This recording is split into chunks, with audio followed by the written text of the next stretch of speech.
நான்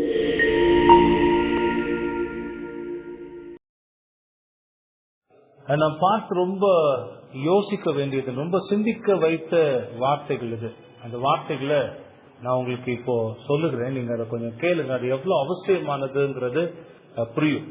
நாம் கிறிஸ்தவர்களாக வளருவதற்கும் முதிர்ச்சி அடைவதற்கும் 3 காரியங்கள் மிகவும் அவசியமாக இருக்கின்றன.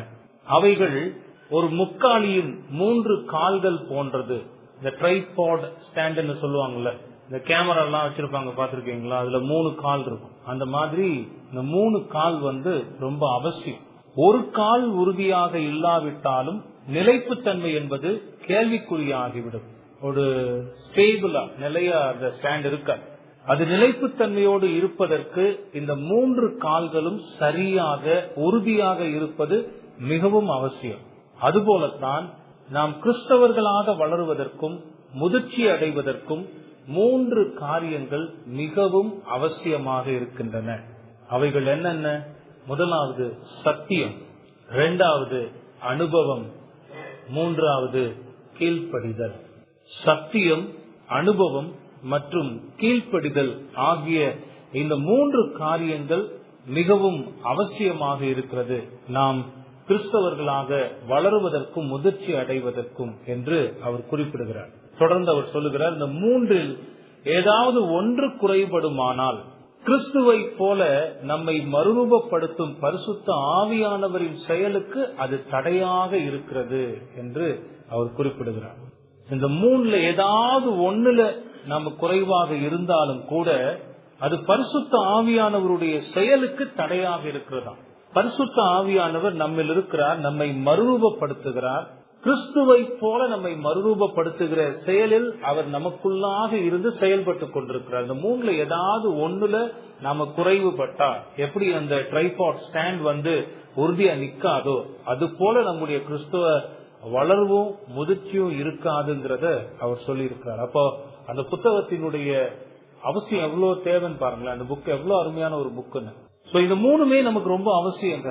நான் இதை வாசிக்கும் போதே யோசிச்சு பார்த்தேன். நம்முடைய வாழ்க்கையில நம்ம கிறிஸ்தவர்களாக வளராம இருக்கிறதுக்கும் நம்முடைய கிறிஸ்தவ வாழ்க்கையில முதிர்ச்சி அடையாம இருப்பதற்கும் இதுதான் காரணம். அதை குறித்து நம்ம ரொம்ப சிந்திக்கிறது இல்லை. அதை குறித்து நம்முடைய மனது விரிவாக கவனிக்கிறது இல்லை. இந்த 3 காரியங்களை உங்க மனதுல வைத்துக் கொள்ளுங்க. முதலாவது, சத்தியத்தில் நல்ல தெளிவு இருக்க வேண்டும். சவுண்ட் டாக்டர்ன்னு ஆங்கிலத்துல சொல்லுவாங்க. அதாவது நான் எதை விசுவாசிக்கிறேன் என்பதில் தெளிவு இருக்க வேண்டும். கிளாரிட்டி இன் டாக்டரின். நான் எதை விசுவாசிக்கிறேன் அப்படிங்கறதுல மிகுந்த தெளிவு இருக்கணும். 2வது, நான் விசுவாசிக்கிற சத்தியம் என்னுடைய வாழ்க்கையின் அனுபவமாக இருக்குமாறு பார்த்து கொள்ள வேண்டும். எக்ஸ்பீரியன்ஸ் த ட்ரூத் இன் லைஃப்னு சொல்லுவாங்க. நான் அந்த சத்தியத்தை அனுபவிக்கணும். வெறும் மனதளவுல அறிவளவுல இருக்கிற சத்தியத்தால எந்த பிரயோஜனமும் இல்லை. வாழ்க்கைக்கும் அறிந்து வைத்திருக்கிற சத்தியத்துக்கும் எந்த தொடர்பும் இல்லாம இருக்கிறது, அது பயனற்றது. ஆகவே விசுவாசிக்கிற சத்தியம் வாழ்வின் அனுபவமாக இருக்குமாறு பார்த்துக் கொள்ளணும். 3வது, நான் அறிந்து விசுவாசித்திருக்கிற அந்த சத்தியத்திற்கு முழுமையாக கீழ்ப்படிய வேண்டும். Complete obedience to the truth. முழுமையாக, அதுக்கு எந்த இடத்திலையும் இதுக்கு எனக்கு விருப்பம் இல்லை, ஆகவே இதுக்கு நான் கீழ்ப்படிய என்னால முடியாது. 99% எனக்கு எல்லாம் ஓகே, நான் எல்லாம் ஏற்றுக்கொள்ளுகிறேன், எல்லாவற்றையும் ஒத்துக்கொள்ளுகிறேன், எல்லாவற்றையும் விசுவாசிக்கிறேன், எல்லாவற்றையும் நான் செய்கிறேன். ஆனா அந்த 1% அது என்னால முடியாது. ஏன்னா அதுல எனக்கு உடன்பாடு இல்லை, அதுல எனக்கு விருப்பம் இல்லை, அதை என்னால ஏற்றுக்கொள்ள முடியாது. அதனால அந்த 1 மட்டும் நான் விட்டுறேன், 1% மட்டும் விட்டுறேன்னு விட்டோம்னா ஒரு கால் முடமாகி விட்டதுன்னு அர்த்தம். கிறிஸ்தவர்களாக என்ன செய்ய முடியாது? வளர முடியாது.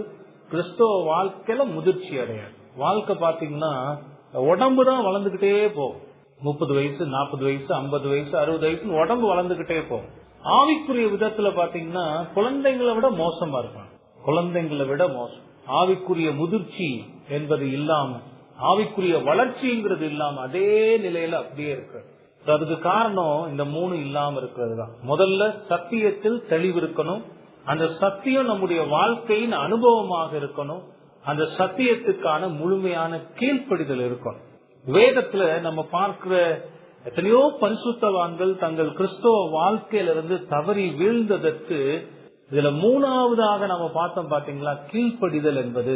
அதுல அவர்கள் தவறின போதுதான் பாவத்தை செய்து கடவுளுக்கு எதிராக அவர்கள் வீழ்ந்து விட்டதை நம்மால பார்க்க முடியும். வேதம் முழுசும் அப்படி உதாரணங்களை நம்மால பார்க்கலாம். எத்தனையோ உதாரணங்களை எடுத்து கண் முன்னால நிறுத்தலாம்.